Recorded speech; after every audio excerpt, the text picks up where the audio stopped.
চলতি বিশ্বকাপের round of 32-তে প্রতিপক্ষ পেয়ে গেল আর্জেন্টিনা। নকআউট পর্বে তুলনামূলক সহজ প্রতিপক্ষই পেয়েছে লিওনেল মেসিরা। 2026 বিশ্বকাপের এখনো সব দলের গ্রুপ পর্বের ম্যাচ শেষ হয়নি, তবে তার আগেই নির্ধারিত হয়ে গেছে নকআউট পর্বে আলবিসেলেস্তাদের প্রতিপক্ষ।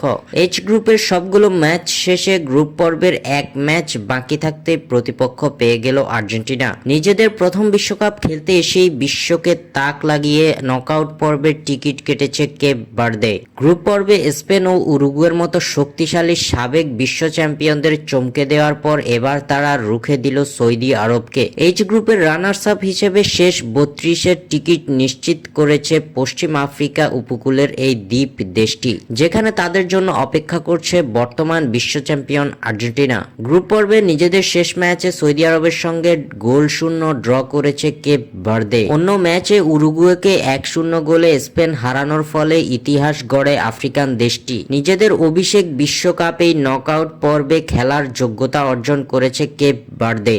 অর্থাৎ 2026 বিশ্বকাপের রাউন্ড অফ 32-তে আর্জেন্টিনা মুখোমুখি হবে কেপ ভার্দের। আগামী 4 জুলাই কেপ ভার্দের বিপক্ষে নকআউট পর্বের ম্যাচে মাঠে নামবে লিওনেল স্কালোনির শিষ্যরা। মায়ামি স্টেডিয়ামে ম্যাচটি শুরু হবে বাংলাদেশ সময় ভোর 4টায়। স্বাক্ষর থেকে সাদবিন ইসলাম।